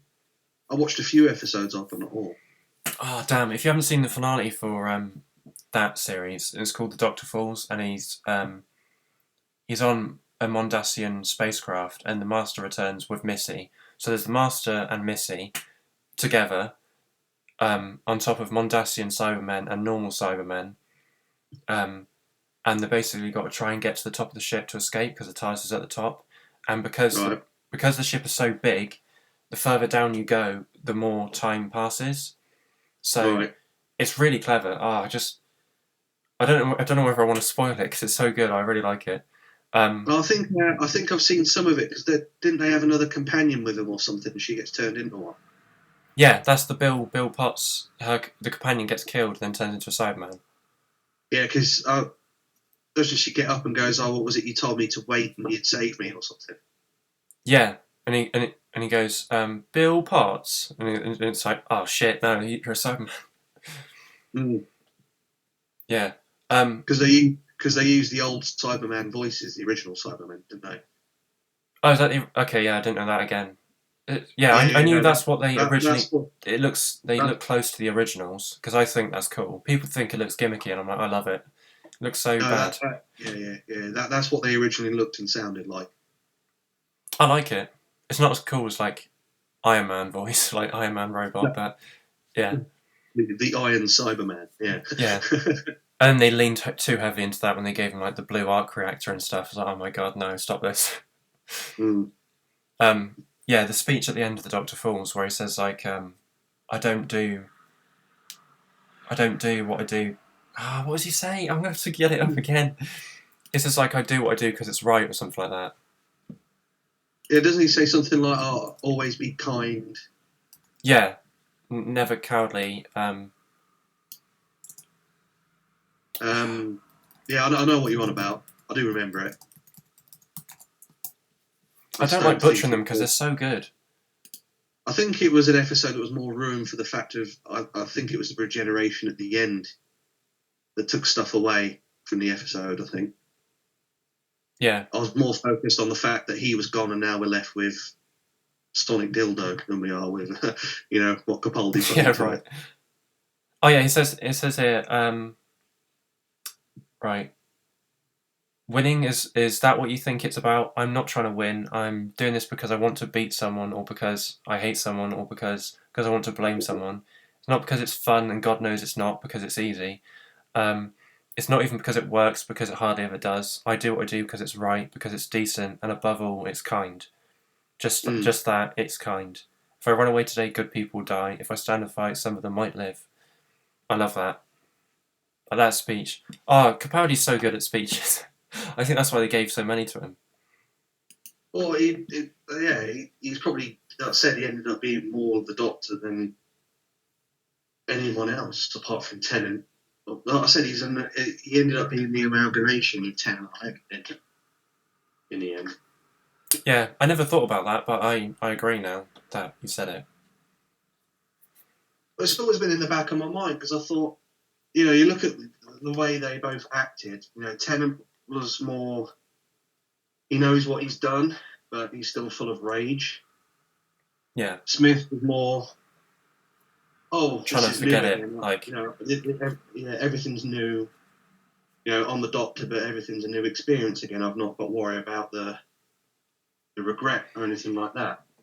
yeah, And then when Capaldi come along, it was kind of more like he had to rediscover who he was, didn't he? And then yeah. when the realization hit of who he was, what he was supposed to be, it was like, oh, he's Doctor again. He's both. It's a shame because a lot of my Um, friends from school who watched Doctor Who as well, they stopped watching after Matt Smith left, and I was like, oh, that's a shame because there's so many good episodes. Like, I think people just got turned off by the fact the Doctor's an old man, but he doesn't feel old. Don't well, know. we had old Doctors in the past. I mean, Yeah, but if you the think way. about the revival series, people don't know that. They only know of Eccleston, Tennant, and Smith. If you're just a casual fan, so I mean, suddenly he's an old the man. out, the outfit Capaldi wore, it pretty much almost looked like Pertwee's Doctor. Oh, is it? I really like how Even basic down it to the looks. hair, even the curly hair. And then it got To a like degree. ridiculously curly at the end. Like he just, it's like he didn't style it anymore. Yeah, it just grew, but that reminded me of Pertwee's Doctor, who was more set on Earth. Is that the He had Doctor this like, who gets trapped on Earth and becomes part of UNIT? yeah, that's that one. Yeah, Okay. Yeah, I know who that is. yeah, he's like judo chopping people and stuff. Yeah. Oh, that's so dumb. I love it. All right, one sec, I'll be back. All right. Well, that is my top 5 list, or top 6, because I'm an idiot and accidentally had 6. I don't know if we've got top 5 from Dan, but when he returns, we shall ask him. And yeah, we've been going for almost 2 hours, which is not at all what I want to do, but it is what it is. Hopefully, at least some of you stay this long to listen to us ramble about Doctor Who. But yeah, don't know where he's gone.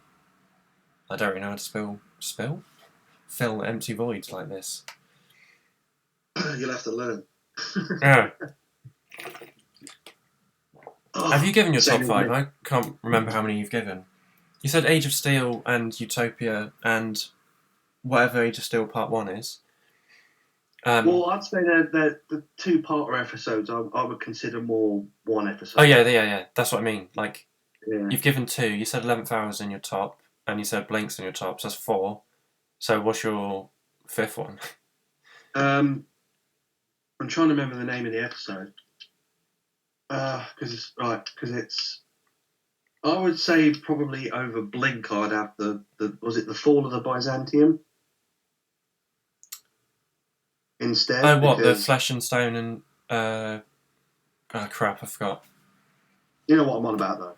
Yeah. Time of Angels and Flesh and Stone. Yeah.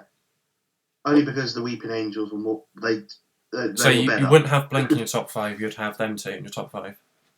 I would think, personally. okay. About it now and then. Okay, so still got 1 episode to go, or however many you want to do. I'm trying to remember the names of the bloody episodes. What's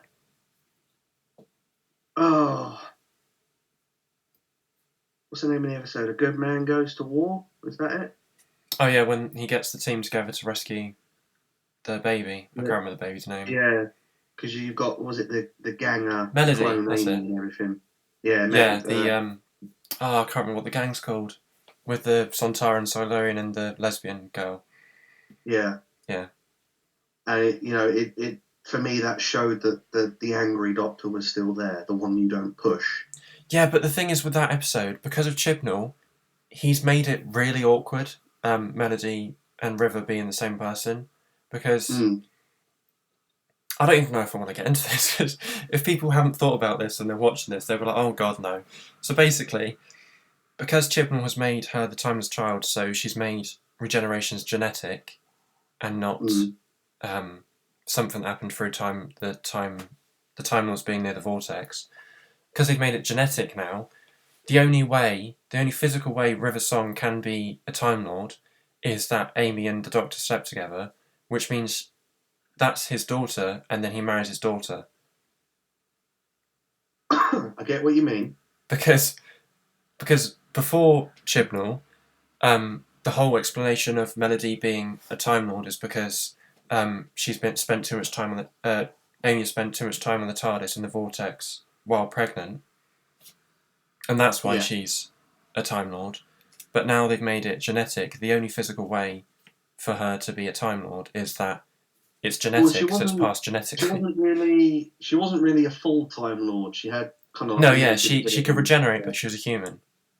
Yeah, but she had limited abilities. And when it comes to that, canonical rewrite mess, I still go off of the headcanon of, even if you add this timeless child nonsense into it, in the original way they did it was the Time Lords had to experiment to gain the ability to, create regeneration.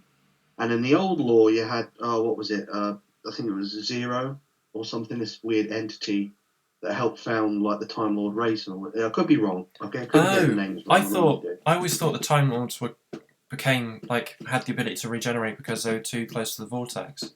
No. Oh, that must be something that I've made up in my head to make sense of it. Originally, they were just more advanced, and then after experimentation, after finding a being that has regeneration, they were able to recreate that for the rest of their race, and then they harnessed, the ability to travel through space and then time because they can live multiple lifetimes now. Oh, so the Timeless Child, not literally not the name, the Timeless Child, but that aspect, that premise, used to be in Doctor Who before the revival. Well, there was a timeless child in the original premise. It just wasn't the Doctor. Oh, but it's still called the Timeless Child. But they then retconned it to be the because Doctor. that was like the original being that had regeneration that the Time Lords experimented on with, and they got the rest. They got that ability from that being. So all Chibnall did was retcon it to make even less sense because now the Doctor's that person. Yeah. That's even worse. I thought he's made up this whole new thing. No, because it's like, well, where does the Doctor fit in this grand scheme of things now? Because obviously you've got the pre. Yeah, because now we don't know how many bloody regenerations there was before Harknell. But even so, the black, I can't remember her name. Sorry, the Jadoon, fugitive of the Jadoon, that Doctor still doesn't make any sense because pre Harknell the TARDIS should blend into its surroundings. Unless that TARDIS was from a Doctor we know. I was thinking that. I thought before all the rumours of the 14th Doctor, I'd be like, it'd be really cool if that black woman was actually a future Doctor, like she was the 14th. Because I really liked her. I think she made a good Doctor, but... I thought that's what they were doing. And then I watched the video where a bloke, analyses the episode and talks through it. And I'm just like, what the hell is going on here? No, the Doctor is not the timeless child. No. And... I'm going off of the old lore back in the day. Yeah. But there's so much lore in my head from different franchises. Like I said, sometimes I do get things cross wires here and there, like with names. Ilum, for instance. Yeah, I do that as well. Stuff like that. But yeah, in the original lore, that's how they got their ability, and because they could live multiple lifetimes, that's how they invented, the technology of the TARDIS and everything else. Yeah. But obviously, going through this now, we've now got a Doctor that doesn't really sit anywhere in the timeline unless they go, oh, well, that Doctor's got, I don't know, blocked off memories or something. I mean, that's what it is, isn't it? Because they had like the weird Irish bloke. Oh, you haven't seen it. The finale, they showed like before they revealed she's the timeless child. They had this weird side storyline with this Irish dude in a village, and it turns out that the Irish dude is actually the Doctor, and he gets like tortured by what looks like police, but then it turns out like it does like a weird like phasing screen, and then you actually see that it's Time Lords torturing someone sitting in a chair, and then they reveal it's the Timeless Child, and the Timeless Child is the Doctor, and I was like, oh fuck my life, because I was like, the exciting part about that 2-part finale is like, oh, what's this Irish dude? What's he got to do with anything? Like this storyline's interesting. The other one with the Cybermen is really boring, and the Master's boring. And then they made it the Doctor. I was like, oh no, what have they done? I know from the old lore there is a Doctor that shows up. That's called the thing is it the forget the name of it. I think it's the Valyard. I've heard that name, so that makes sense. And it's meant to be a Doctor that is way, way, way in the future that we've never seen. See, that would be... we don't know of. Yeah, that'd be cool. Also, I forgot to ask about the War Doctor. Do you think John Hurt was a good choice? I love John Hurt, but I think they should have had someone who's more of like a grizzled actor, like who's the bloody... I can't think of his name. Who plays Heimdall in the MCU? Idris Elba. Yeah, that's it. Or like someone more like English, but like more rough and darker. I think he would have been a cool War Doctor. I mean, they could have done, but I get what they were going for. They were going for a Doctor that has been through the war and was at the end. If you know what I mean.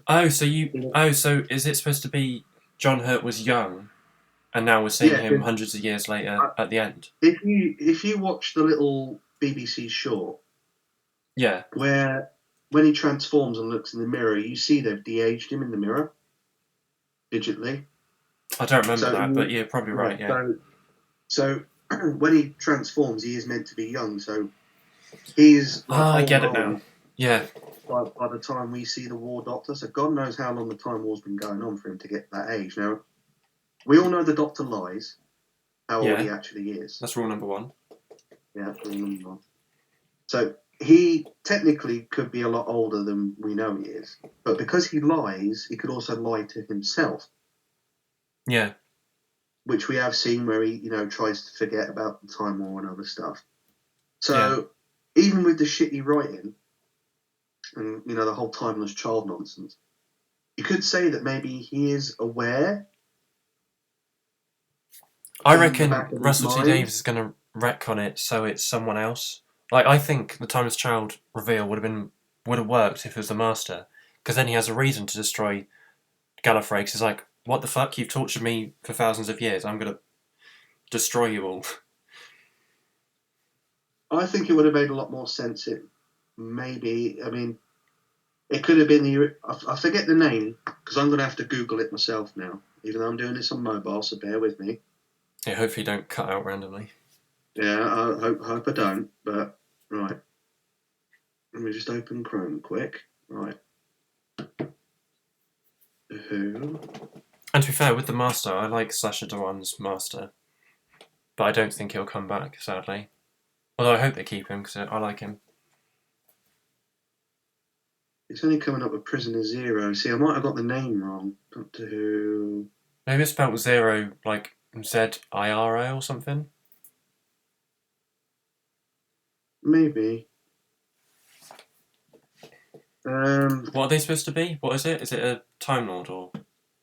No, it's supposed to be an entity that we got way back at the beginning.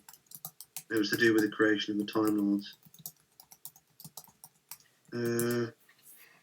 I spelled entity wrong. I'm just trying to remember.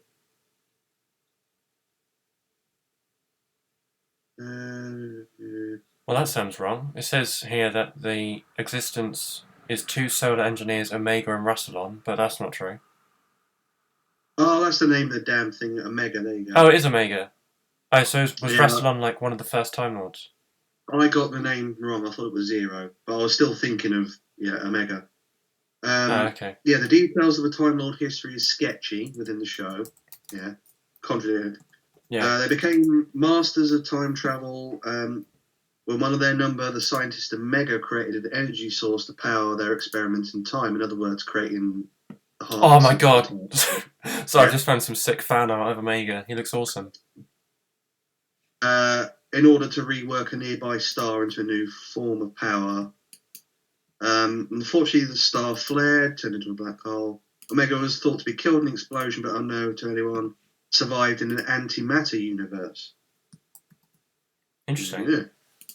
Yeah. Rassilon, the ultimate founder of Time Lord Society, then took the Singularity, one of Omega's placed it beneath the Time Lord's citadel on Gallifrey, which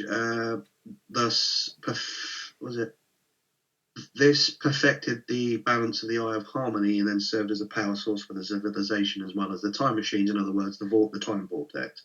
Yeah. Okay. At some point, the Time Lords interacted with the civilization on Minos to give them advanced technology, including the ability to regenerate to a limited degree. Oh yeah, I forgot it was limited as well because they gave him a new regeneration cycle. Yeah. See, what I was talking about was what I was trying to remember, but from the planet Minos, they gained the ability to regenerate. Although it met with disastrous results, apparently, and then the Time Lords adopted a philosophy of non-interference, basically like the first contact procedures from Star Trek. And then apparently the minions destroyed themselves in a series of nuclear wars. There's lots I don't know about then. Thus, the knowledge of regeneration was lost and was only known to the Time Lord. I'm just trying to read through it. So yeah, the entity. Where is it? How did it say we go? Right, Omega. There you go. Right. Yeah, he looks really cool. I'm gonna have to edit in a picture of him because this fan art looks amazing. Oh no, I see a picture on here. It looks really cool. Right, character history.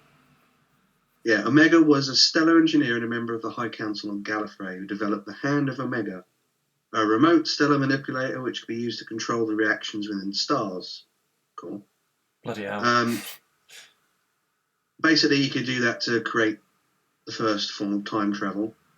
However, he was thought to have been killed in that experiment after a sun went supernova, which then collapsed into a black hole, which trapped him in the antimatter universe. It was revealed that Omega had not died, but has been trapped in the antimatter universe since then. Although he was able to shape that universe according to his will, it meant that he couldn't leave it, and it turned him basically insane, wanting revenge on the Time Lords for abandoning him. Oh my god, they need to bring him back. Yeah, this sounds cool. Despite the third Doctor assurances that he was revered still among the Time Lords, and remembered fondly, Omega was still power hungry and vengeful. He made two. It sounds like Thanos or Darkseid. Universe, where he attempted to create a new body of himself using the Doctor's biological data. Huh. They need to bring him back. He sounds cool. Sounds like bloody like the dark side of Doctor Who. Pretty much. DC dark side, not the literal dark side. I get what you mean. Yeah. I realize saying dark side literally sounds like not the character. So yeah, I was kind of remembering some of it, but yeah, Omega was kind of like the founder, like the head chief scientist of. Yeah, his backstory sounds really cool. They should bring that back. Or bring him back, I should say. Yeah, I thought that's where they got the whole regeneration thing from, for experimentation with him, but I obviously got it wrong remembering. But yeah, they got it from that planet. Yeah. So that means the Doctor would have been one of them? Yeah, I've already forgotten the planet name. So have I. Minoa? Minos? Minos, that was it.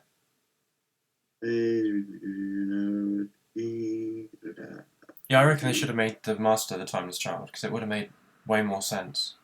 Because it probably would have made a lot more sense, to be honest. Because then you'd understand why he's so angry and betrayed him, like, our whole life's a lie, because I'm this massive being, and, like, regeneration is my thing, and you will use it, like, yeah.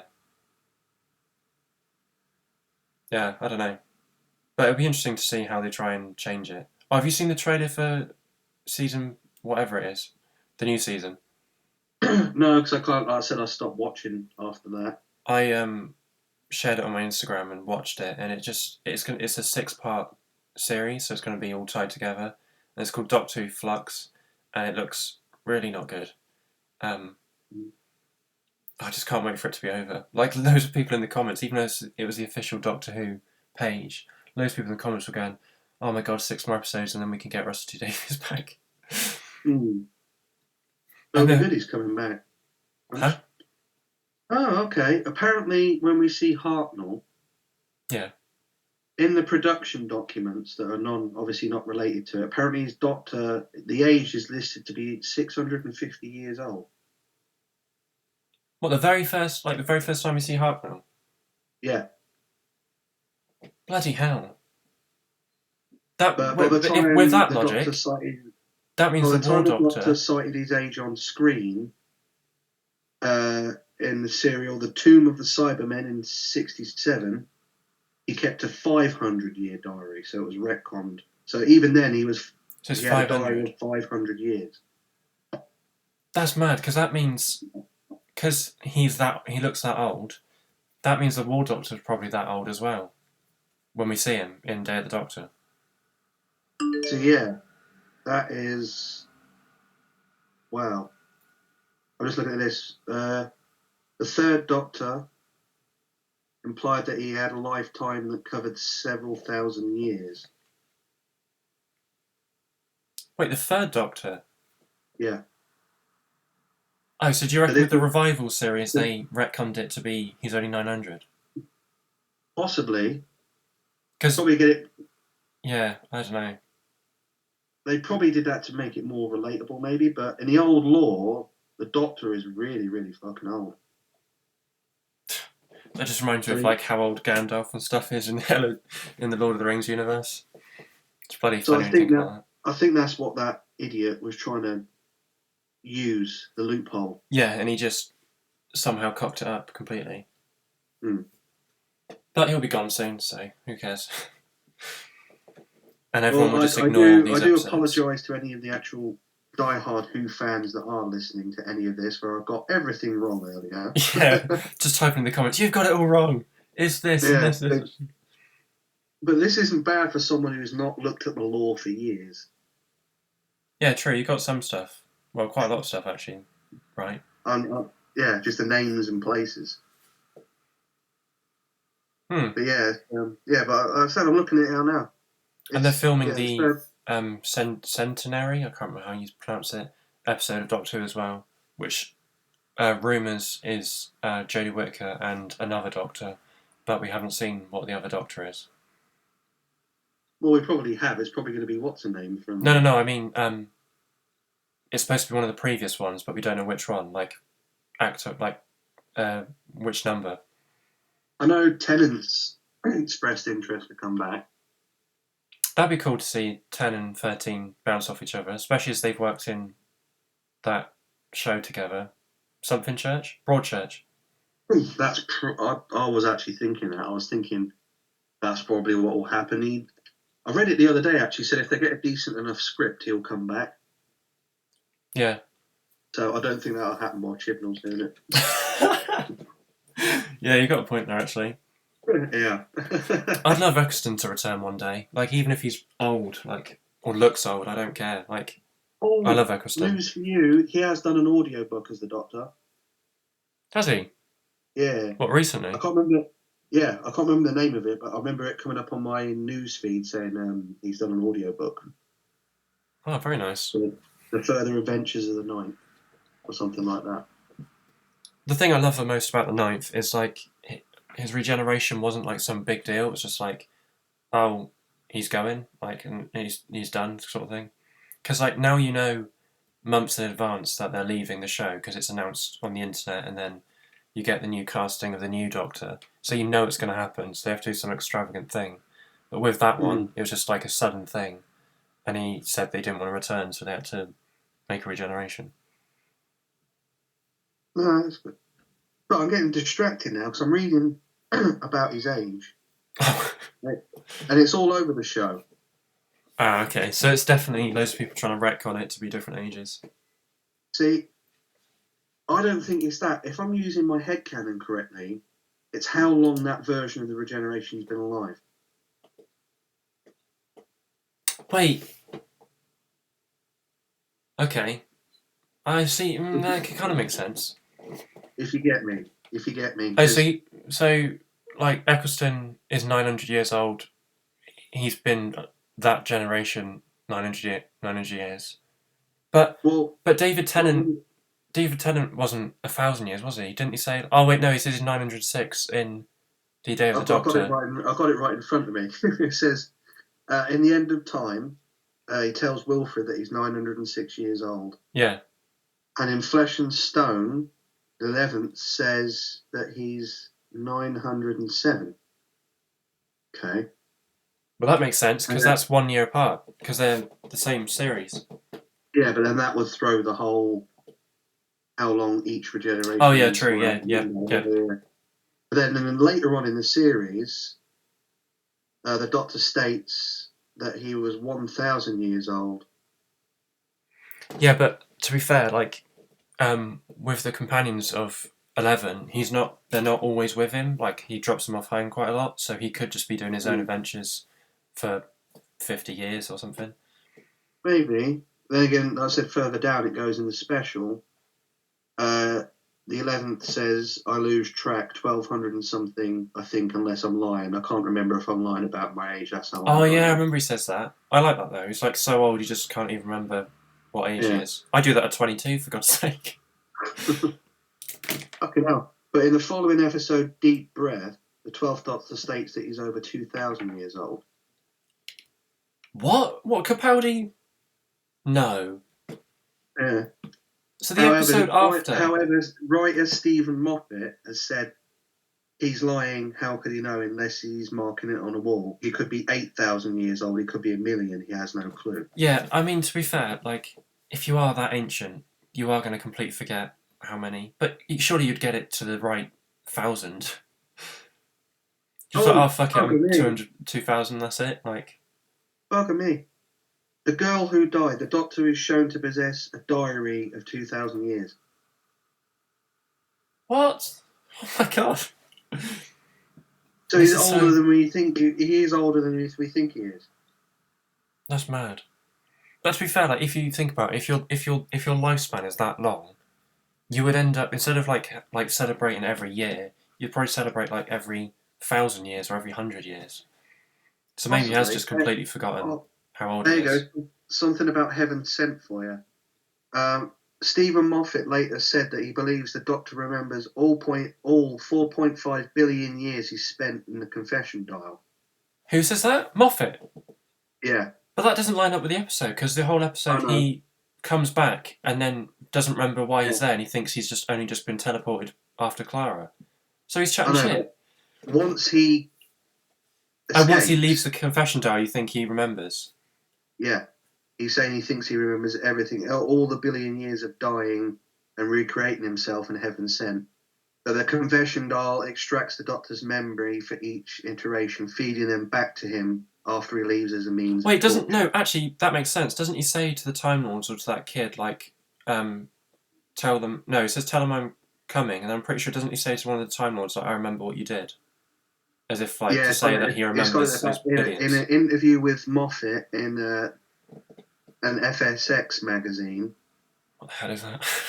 It's a sci-fi magazine. Oh, okay. Moffat confirmed that technically he's 4.5 billion years old. Yeah, because that episode screws with time completely. Mm. So basically, he remembers everything, including everything that happened in the confession dial after he got out. Wow, yeah, that's... that's weird. But does... what I'm now thinking is, does he remember, but he isn't that age? Like... Because it resets him for billions of years. Technically, he's not that old because he's actually still the age of when he went in the first place. He would have been, but this is more memories, because I mean, you can have memories implanted and extracted and all this other stuff. So, yeah, he probably remembers all of it, but he's as old as he is. Yeah. So he's got billions of years of memories, but he's actually not billions of years old. No. Okay, that makes more sense. My brain is about to explode. Okay, well, I think that wraps up the first episode of the Inner Geek podcast. I hope you enjoyed this very long podcast. We've rambled on, as I'm sure we will do for the rest of the episodes. But yeah, I hope you enjoyed this Doctor Who chat. Dan, got anything to say? Apart from thanks for putting up for me rambling. Other than that, hopefully you'll return to our fellow or upcoming podcast, shall we say. And enjoy all the content hopefully we can provide for you. Yeah, I'm not sure how frequent we'll be able to do these podcasts, so we both have to schedule it with our busy lives, or my not very busy life, but his busy life. So, hope you enjoyed this episode. If you did, please hit a like and leave a comment on what you want us to talk about. Again, anything geeky. And also I'll leave in the description, I should say, the Facebook group that we are based off. I don't really know how to word that. Splintered off? I don't know. Oh shit, we're going to have to redo it, aren't we? No. We'll carry on going. Our homepage. Our homepage, yeah, that's a good way of putting it. Yeah, our homepage. Link to the Facebook group in the description. And yeah, catch you in a bit. Take it easy, everyone. Bye-bye.